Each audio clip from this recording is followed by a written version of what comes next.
Welcome to YouTube channel Y R S class में एक बार फिर से आप सभी लोगों का बहुत बहुत स्वागत है। तो दोस्तों, कक्षा 10 विषय गणित, दोस्तों सेट नंबर 2 2021 822 HL कोड में दोस्तों यहाँ से आपका प्रश्न नंबर 1 का क्या कह रहा है। दिया है मासा 99 135 बराबर 9, तो लासा 99 135 है। अर्थात दोस्तों यहाँ से दो संख्याओं का मासा दिया है ना, और हमें इन्हीं दोनों संख्याओं का लासा पूछ रहा है। अब दोस्तों यहां से करते क्या है, लिखेंगे सूत्र। दिया है दोस्तों सूत्र क्या होता है, लिखेंगे सूत्र दो संख्याओं लासा बराबर दो संख्याओं का गुणनफल। लासा बराबर दोस्तों सूत्र होता है दो संख्याओं का गुणनफल बटे मासा। और दोस्तों मासा किसका होगा, 99 153 का। अब दोस्तों करते क्या है, हमें यहां से लासा पूछ रहा है। लासा 99 153 बराबर दोस्तों क्या होगा, जो दो संख्या दिया है 99 153, हमें इन दोनों संख्याओं को दोस्तों गुणे के रूप में लिखना है। तो यहां से लिखेंगे 99 गुणे 153, और दोस्तों यहां से इन्हीं दोनों संख्याओं का मासा ऊपर दिया गया है 9, तो यहां से प्राप्त होगा ना। और दोस्तों 9 पहाड़े में 99 जो आता है वह 11 बार पर कट जाता है। तो यहां से लिखेंगे लासा लासा 99 153 दोस्तों बराबर क्या होगा, 11 से दोस्तों हम 153 में गुणा कर देंगे तो आपको मान भी लेगा। यहाँ से 11 तिहाई 33 हासिल लगा कितना दोस्तों 3, 11 पचे 55, 55 3 58 होगा। और दोस्तों इसी के साथ 11 के मतलब 11, 11 5 दोस्तों 16 हो जाता है। अर्थात दोस्तों जब प्रश्न में दो संख्याओं का मासा 9 दिया है, तब दोस्तों इन्हीं दोनों संख्याओं को जो लासा होता है वह 1683 होता है। जैसे कि दोस्तों इन चार ऑप्शन में पहला ऑप्शन 99 है, दूसरा 153 है, तीसरा आपका 99 गुण 153 है, चौथा आपका 1683 है। तो दोस्तों हल करने के बाद मैंने प्राप्त क्या किया, इन चारों ऑप्शन में ऑप्शन नंबर दोस्तों यहां से आपका चौथा सही है 1683। तो दोस्तों आशा करते हैं प्रश्न नंबर 1 का अच्छे तरीके से आप लोगों को समझ में आ गया होगा। अब दोस्तों प्रश्न नंबर 1 का खा कह रहा है द्विघात समीकरण 3x² + 5x + 3 बराबर 0 के मूल है। पहला ऑप्शन दिया है वास्तविक तथा बराबर, दूसरा है वास्तविक तथा भिन्न, तीसरा है वास्तविक नहीं, चौथा है वास्तविक। अब दोस्तों करते क्या है, लिखेंगे दिया है और दोस्तों दिया क्या है, द्विघात समीकरण 3x² + 5x + 3 बराबर 0 की तुलना ax² + bx + c बराबर 0 से करने पर दोस्तों। अब दोस्तों प्राप्त क्या होगा, यहां से x² का जो गुणांक होता है दोस्तों वही आपका a का मान कहलाएगा, b होता है x का गुणांक बराबर 5, और दोस्तों c होता है आपका अचर पद होता है। अब दोस्तों हमें यहां से मूल पूछ रहा है। अब दोस्तों अगर मूल पूछेगा तो हमें करना कैसे, लिखेंगे इसलिए विविक्त कर और दोस्तों सूत्र होता है d बराबर b² - 4ac। d बराबर दोस्तों यहां से हो जाता है b का मान यहां से 5 दिया है, जबकि 4 गुणे a का मान 3 है, और दोस्तों c का भी मान 3 है। तो यहां से दोस्तों d बराबर होगा 5 का वर्ग 25 होता है, 4 तिये 12, 12 तिये दोस्तों 36 होता है। अब दोस्तों यहां से 36 में 25 घटाएंगे तो दोस्तों यहां से मिलेगा -11। जैसा कि दोस्तों आपको दिख रहा है, अगर डी का मान विविक्तकर का मान अगर दोस्तों माइनस में आ जाता है, तब दोस्तों यहां से जो आपका ऑप्शन सही होता है वह ऑप्शन नंबर यहां से आपका तीसरा, अर्थात वास्तविक नहीं।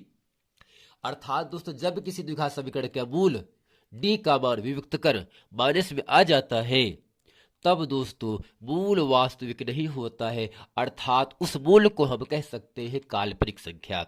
दोस्तों यहाँ से d बराबर -11 जो कि इस पूरे प्रश्न का उत्तर हो जाता है। लेकिन दोस्तों हमसे पूछ रहा है मूल कैसा है, वास्तविक या बराबर, वास्तविक तथा भिन्न, वास्तविक नहीं और दोस्तों वास्तविक। जैसा कि दोस्तों अगर d का मान माइनस में आएगा तब दोस्तों मूल क्या होता है आपका, वास्तविक नहीं, जिसे हम काल्पनिक संख्या भी कहते हैं। अब दोस्तों यहां से आपका प्रश्न नंबर 1 का आपके सामने कह रहा है बिंदु ओ ए -1, 3 बी 5, 2 के बीच की दूरी ज्ञात कीजिए। अब दोस्तों यहां से लिखेंगे माना ए -1, 3 और दोस्तों बी क्या होगा, बी है 5, 2 के बीच की दूरी, के बीच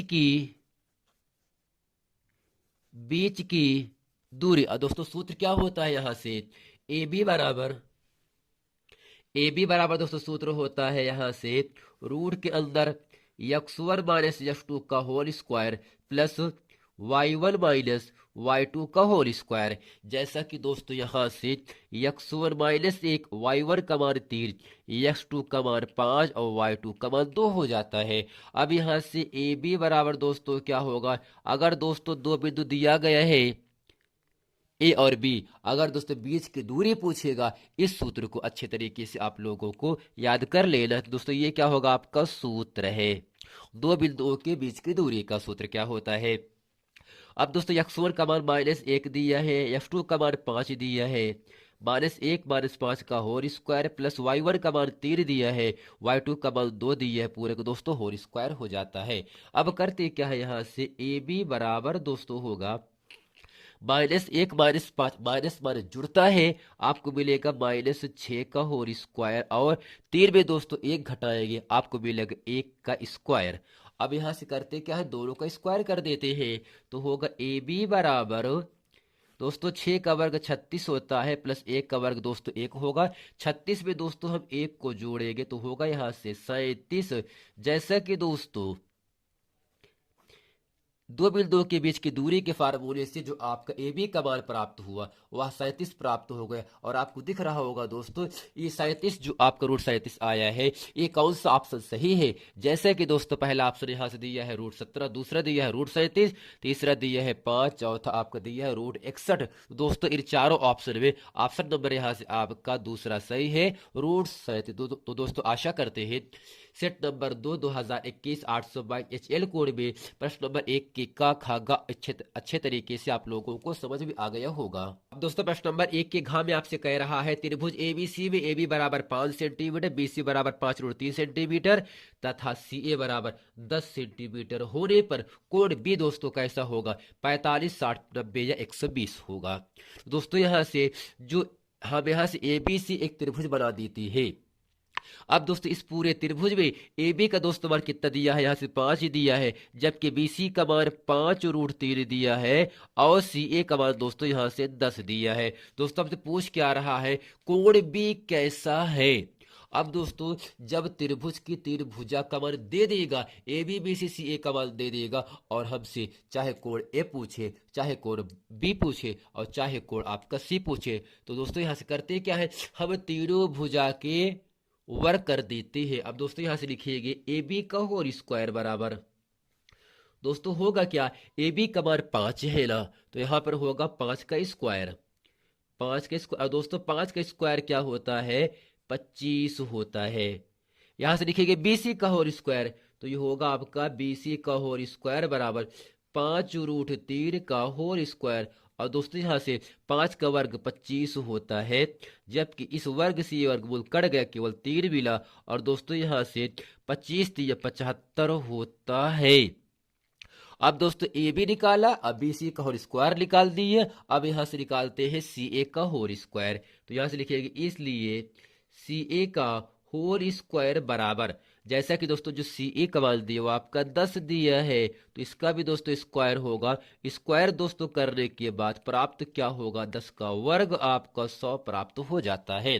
अब दोस्तों करना क्या है, इस त्रिभुज में अगर किन्हीं दो भुजाओं के वर्गों का योगफल तीसरे भुजा के वर्गों के बराबर हो जाता है, तब दोस्तों वह क्या होगा, आपका एक समकोण त्रिभुज कहलाता है। और समकोण त्रिभुज में दोस्तों एक कोण 90 अंश का होता है। जैसा कि दोस्तों आपको यहां से दिख रहा होगा, तो ए बी और बी सी इन दो भुजाओं के वर्गों का योगफल दोस्तों 25 और 75 है। अगर हम यहां से 25 75 को दोस्तों जोड़ेंगे, आपको मिलेगा 100। और दोस्तों जो 100 ये प्राप्त हो रहा है, या सी ए का वर्ग है ना। तो यहां से लिखते क्या है, पाइथागोरस के सूत्र से, पाइथागोरस प्रमेय से, पाइथागोरस प्रमेय से। अब दोस्तों फार्मूला क्या होता है, कि ही दो भुजाओं के वर्गों का योगफल तीसरे भुजा के वर्ग के बराबर होता है। दोस्तों यह जो तीसरा भुजा क्या सी ए है, तो ये होगा सी ए का होल स्क्वायर बराबर ए बी का whole square plus B C का होल स्क्वायर। जैसा कि दोस्तों सी ए का मान यहाँ से 100 दिया है, और ए बी का जो होल स्क्वायर 25 दिया है, और बी सी का मतलब दोस्तों 75 दिया है। दोनों को जोड़ेंगे तो होगा दोस्तों 100 बराबर 100। दोस्तों कहने का मतलब क्या होगा, यदि किसी त्रिभुज में किन्हीं दो भुजाओं के वर्गों का योगफल तीसरे भुजा के वर्ग के बराबर होता है, तब दोस्तों वह क्या होगा, आपका एक समकोण त्रिभुज होता है। क्योंकि दोस्तों पाइथागोरस प्रमेय ने जो प्रमेय दिया था, कण का वर्ग बराबर लंब का वर्ग प्लस आधार का वर्ग, यह दोस्तों समकोण त्रिभुज पर ही बताया गया है। इसलिए दोस्तों क्या होगा, यहां से आपका ऑप्शन नंबर यहां से दोस्तों आपका तीसरा सही 90। क्योंकि दोस्तों इस त्रिभुज में किन्हीं दो भुजाओं के वर्गों का योगफल तीसरे भुजा अर्थात सी ए के वर्ग के बराबर हो जा रहा है। इसलिए यहां से आपका जो ऑप्शन सही होगा, वह दोस्तों तीसरा ऑप्शन सही हो जाएगा। और दोस्तों यहां से प्रश्न नंबर 1 का अंक कह रहा है आपके सामने, यहां से यदि tan 46 अंश प्लस ए बराबर cot 30 अंश, तो कोण ए का मान ज्ञात कीजिए। अब दोस्तों करते क्या, यहां से लिखिए दिया है, दिया दोस्तों क्या है, tan 46 अंश प्लस ए बराबर दोस्तों दिया है cot 30 अंश। और दोस्तों यहां से लिख सकते हैं tan 46 अंश प्लस ए बराबर दोस्तों इस cot को लिख सकते हैं हम tan 90 माइनस दोस्तों क्या लिख सकते हैं यहां से 60। दोस्तों क्या लिखेंगे, 60 लिख सकते हैं। दोस्तों यहां से 90 माइनस 60 कर देंगे, और tan 90 माइनस 60 का सूत्र होता है cot। तो दोस्तों यहां से होगा tan से tan कट जाता है, tan से दोस्तों क्या होता है, tan आपका कट जाता है। तो 46 अंश प्लस ए बराबर होता है 90, क्या दोस्तों होगा यहाँ से केवल आपका 60 मिलेगा। तो ये हो गया आपका 60, ये 60 दोस्तों 75 कर देता हूँ यहाँ से। दोस्तों यहाँ से किया क्या गया, ए बराबर दोस्तों क्या होगा 60 माइनस 46 यानी प्लस 46 का 75 होने पर माइनस 46 हो गया। और दोस्तों ए बराबर होता है, यहाँ से 60 में घटाएंगे 46, आपको मिलेगा 14। जैसा कि दोस्तों ए बराबर 14 जो आपका अंश आ रहा है, वह दोस्तों इन चारों ऑप्शन में ऑप्शन नंबर यहाँ से आपका पहला सही है। तो दोस्तों आशा करते हैं प्रश्न नंबर 1 का अंग अच्छे तरीके से आप लोगों को समझ में आ गया होगा। अब दोस्तों प्रश्न नंबर एक का क्या कह रहा है, एक ठोस अर्धगोले का कुल पृष्ठीय क्षेत्रफल होगा। पहला ऑप्शन दिया है 4 पाई आर स्क्वायर, दूसरा है 3 पाई आर स्क्वायर, तीसरा है 2 पाई आर स्क्वायर, चौथा है 2/3 पाई आर क्यूब। दोस्तों यहां से ठोस अर्धगोले का कुल पृष्ठ जो क्षेत्रफल होता है, वह दोस्तों इन चारों ऑप्शन में ऑप्शन नंबर यहां से आपका दूसरा सही है, 3 पाई आर स्क्वायर। अर्थात ठोस अर्धगोले का कुल पृष्ठीय क्षेत्रफल 3 पाई आर स्क्वायर होता है, जो कि इन चारों ऑप्शन में ऑप्शन नंबर यहां से आपका दूसरा सही है। अब दोस्तों प्रश्न नंबर 2 का क्या कह रहा है, चित्र में डीई समांतर बीसी है यदि एडी बराबर 3 सेंटीमीटर, एई बराबर 2 सेंटीमीटर तथा बीडी बराबर 6 सेंटीमीटर हो तो ईसी का मान ज्ञात कीजिए। अब दोस्तों यहां से लिखेंगे दिया क्या है, दोस्तों यही दिया है दोस्तों यहां से डीई जो भुजा है वह दोस्तों बीसी के समांतर दिया गया है।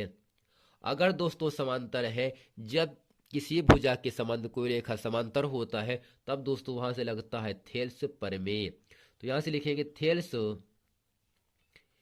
प्रमेय से, थेल्स प्रमेय से। और दोस्तों सूत्र यहां से क्या होगा, ए डी बटे डी बी।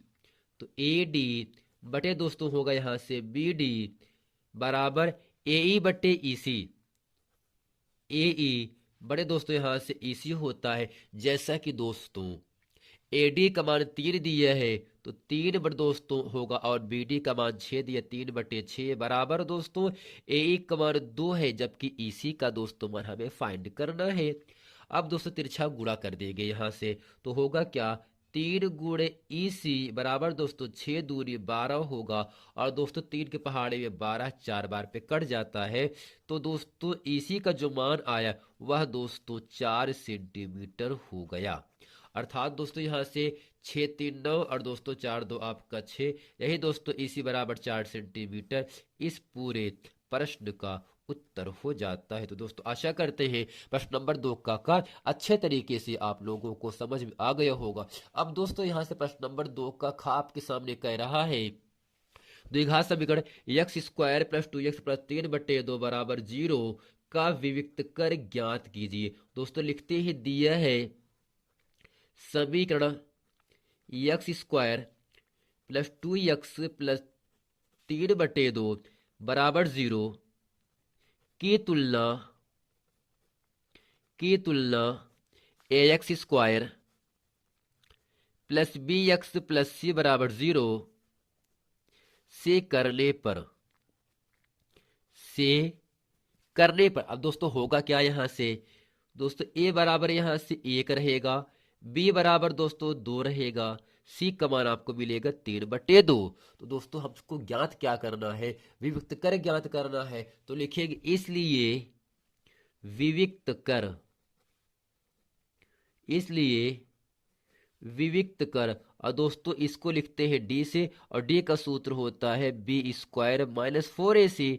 तो यहां से डी बराबर जैसा कि बी का मान कितना दिया है दोस्तों 2, 2 का स्क्वायर होगा, 4 गुणे ए का मान 1 है, सी का मान 3/2 है, और यहां से प्राप्त क्या होगा 2 का वर्ग 4 होगा। इस 2 से 4 दोस्तों 2 पहाड़े में कट जाता है 2 बार पर, और 3 गुणा करेंगे 2 में, 3 दोस्तों 6 होता है। और यहां से डी बराबर आपको जो मान मिलेगा दोस्तों 6 में 4 घटाएंगे आपको मिलेगा -2। अर्थात दोस्तों अगर बात किया जाए यहां से d बराबर -2, यह दोस्तों आपका तो उत्तर हो जाता है। लेकिन अगर यहां से मूल की बात करेगा, अगर दोस्तों d का मान यहां से माइनस में आएगा तब दोस्तों यहां से लिखते हैं वास्तविक नहीं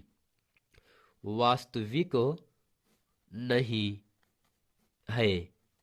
और दोस्तों यहां से लिखते हैं वास्तविक नहीं है, और दोस्तों यहां से जिसका मतलब क्या होगा काल्पनिक है, वास्तविक नहीं। और दोस्तों यहाँ पे क्या होगा, इसे हम काल्पनिक भी कहते हैं, काल्पनिक है। दोस्तों आशा करते हैं प्रश्न नंबर 2 का अच्छे तरीके से आप लोगों को समझ में आ गया होगा। अब यहाँ प्रश्न नंबर 1 का गा आपके सामने कह रहा है यदि tan थीटा बराबर 1 तो 2 sin theta into cos theta का मान ज्ञात कीजिए। जैसे कि दोस्तों दिया क्या है tan थीटा बराबर 1/1, और दोस्तों tan थीटा का सूत्र होता है लंब बटे आधार। दोस्तों एक हम समकोण त्रिभुज बनाते हैं आपके सामने यहां से इस प्रकार, अच्छे तरीके से इस त्रिभुज को आप लोगों को भी बना लेना है, जिसमें दोस्तों ये आपका 90 रहेगा, ये आपका थीटा दिया है, इसे ए मानते हैं, इसे हम बी मान लेंगे। जैसा कि दोस्तों लंब का मतलब जो आपका बी थीटा है वह 1 दिया है, आधार ए थीटा का मान दोस्तों 1 दिया है। तो दोस्तों हमको यहाँ से पहला क्या क्या करना है, सबसे पहले इस समकोण त्रिभुज की तीनों भुजा का मान निकालना होता है। जैसा कि लंब आधार दिया है 2 भुजा, लेकिन कर्ण दोस्तों यानी 90 के सामने जो भुजा होता है ए बी है, यही दोस्तों कहलाता है आपका कर्ण कहलाता है। दोस्तों कर्ण दिया है, अब कर्ण किससे निकालते हैं, पाइथागोरस के सूत्र से। दोस्तों सूत्र क्या होता है, कर्ण का वर्ग बराबर लंब का वर्ग प्लस आधार का वर्ग। दोस्तों कर्ण का मतलब ए बी है ना, ए बी का स्क्वायर बराबर, लंब का मतलब दोस्तों यहाँ से लंब का मतलब बी थीटा का मान 1 दिया है, ए का स्क्वायर प्लस ए का स्क्वायर, तो दोस्तों यहाँ पे होगा ए बी का होल स्क्वायर बराबर एक का वर्ग एक का वर्ग, दोस्तों दोनों को जोड़ेंगे और आपको यहाँ पे 2 मिलेगा, और दोस्तों वर्ग हटेगा तो यहाँ से संख्या रूट में आ जाता है। अब यहाँ से करते हैं क्या, हमको ज्ञात क्या करना है, यहाँ से लिखेंगे इसलिए 2 sine theta into cos theta बराबर दोस्तों क्या होगा 2, जैसा कि दोस्तों जो आपका साइन थीटा है इसका सूत्र होता है लंब बटे कण होता है, गुणे में दोस्तों जो कॉस थीटा है इसका होता है आधार बटे कण होता है। अब करते क्या है, यहाँ से 2 गुणे, दोस्तों लंब का मतलब 1 दिया है, कण का मतलब ये आपके सामने ए बी का मान यहाँ से √2 निकला, तो दोस्तों ये होगा आपका 1/√2, और यहाँ से आधार बटे कण का मतलब 1/√2। अब दोस्तों यहाँ से करते क्या, दोनों गुणा कर देंगे, 2 एक नम दोस्तों अंश में 2 हो जाएगा, √2 गुणा √2 में करेंगे केवल आपको 2 मिलेगा, और दोस्तों ये 2 से 2 कट जाता है, यही दोस्तों एक क्या होगा इस प्रश्न नंबर 2 के का उत्तर हो जाता है। तो दोस्तों आशा करते हैं प्रश्न नंबर 2 का खा गा अच्छे तरीके से आप लोगों को समझ में आ गया होगा। अब दोस्तों चलते हैं इस पूरे वीडियो का अंतिम प्रश्न आपके साथ, प्रश्न नंबर 2 का घा कह रहा है। तो दोस्तों प्रश्न नंबर 2 का घा कह रहा है 14 सेंटीमीटर त्रिज्या वाले एक वृत्त के त्रिज्यखंड का क्षेत्रफल ज्ञात कीजिए जिसका कोण 30 अंश है, पाई का मान 22/7 का प्रयोग कीजिए। दोस्तों यहाँ से दिया क्या है, त्रिज्या, जिसे दोस्तों हम यहाँ से आर से लिखते हैं, आर का मान दिया है 14 सेंटीमीटर, और दोस्तों यहाँ से आपका कोण दिया है, कोण को दोस्तों हम लिखेंगे थीटा से, यानी थीटा बराबर दोस्तों दिया है 30 अंश। अब दोस्तों यहाँ से लिखिए 30 अंश है, इसलिए त्रिज्य खंड का, इस त्रिज्यखंड का क्षेत्रफल, दोस्तों सूत्र क्या होता है, थीटा पान 360 पाई आर स्क्वायर, तो थीटा का दोस्तों मान दिया 30/360 गुणे पाई का मान 22/7, जबकि आर का दोस्तों मान दिया है 14 गुणे 14 दिया है। अब दोस्तों करते क्या है, यहाँ से तो दोस्तों 0 0 कट गया, 3 के पहाड़े में 36 12 बार पे आएगा, तो यहाँ से मिला क्या 1/12, और दोस्तों यहाँ से 22/7 गुणे 14 गुणे 14 मिला। अब करते क्या है, यहाँ से 7 से दोस्तों 14 कट गया 2 बार पे, 2 से काटेंगे यहाँ से 12 6 बार पे, और दोस्तों 6 को काटते हैं 2 से, 2 पहाड़े में 3 बार पे कटेगा, और दोस्तों 2 पहाड़े में जो 14 होगा आपका 7 बार पे कट जाएगा। तो यहाँ से बचा क्या दोस्तों, यहाँ से ऊपर 22 ऊपर 7 नीचे आपका 3 मिला, तो 22 गुणे 7 बटे आपका 3, तो यहाँ से मान प्राप्त हो जाता है 7 दूनी 14, 7 दूनी 14 एक 15 अर्थात 154/3, और दोस्तों जब 154 में हम 3 से भाग करते हैं तब वो आपका जो मान मिलेगा 51.33, और दोस्तों क्षेत्रफल का मात्रक होता है सेंटीमीटर स्क्वायर। तो दोस्तों आशा करते हैं ये प्रश्न नंबर 1 के सभी खंड और प्रश्न नंबर 2 के सभी खंड इस पूरे वीडियो में अच्छे तरीके से आप लोगों को समझ में आ गया होगा। मिलते हैं दोस्तों नेक्स्ट वीडियो में, तब तक के लिए थैंक यू।